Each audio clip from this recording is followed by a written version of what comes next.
and I had, like, really gotten a handle on drinking. I would have, like, 1, 2 beers if I felt like it, but I was in the middle of having a beer and the Lord was like, "You don't need this anymore. I want you to stop." And I was like, and I knew. I was like, "Yeah, I think I do too." Oh And my, then the next day, it was just, like, gone. Like, I had no desire to ever drink again. And even, like, smelling it or seeing it or anything, it just disgusts me. I'm yeah. like, "That's so gross." And who I became with it too was just so terrible. Do you still, is it still like you have no desire anymore? Did that desire ever come back, or was it like from that day forward? From that day forward, mostly. There's been seasons, not seasons, just like random, like 30 seconds where the enemy tries to be like, "Hey, that glass of wine looks good," or like, "Look how much fun those people are having," quote unquote. Yeah. But not because then I think about how I acted and how I felt after, and not even just like having a hangover or anything, but I was hurting a lot of people with what I was saying and what I was doing, and it was just I mean, it was just pure evil what was happening. And so I don't really have that desire anymore. I'll usually tell my husband or I'll tell somebody when it just like randomly happens. I'll be like, "Listen to what the enemy tried Oh to do yeah. today. Like, are you serious that I already overcame that?"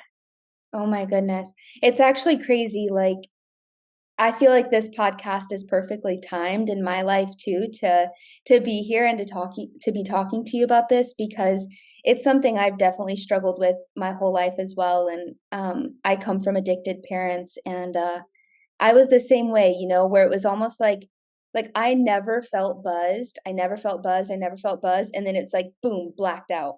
Yeah. And so, yeah, and I remember, like, not making it home most nights, and just, like, I had a really terrible reputation all through it started in middle school, really, all the way through college, and then it started to creep back into my life even after that.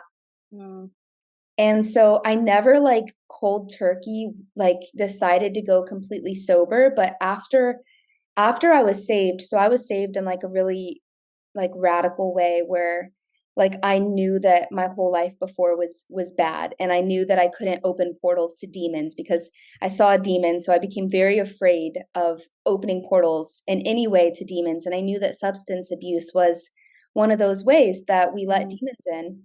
So yeah.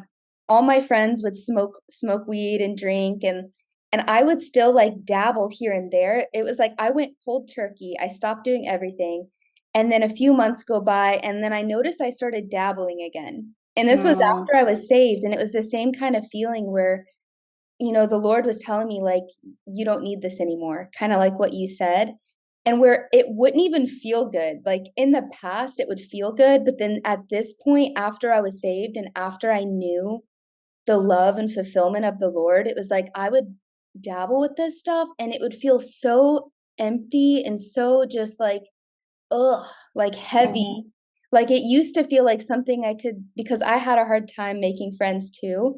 So I feel like that's why I would drink and do these things, is because I was so uncomfortable in my own skin that I mhm. needed to be intoxicated to talk to people. And then it made me feel lighter, but then after I was saved, I noticed, like, every time I did this stuff, I was like, "No, like, I'm lighter without it."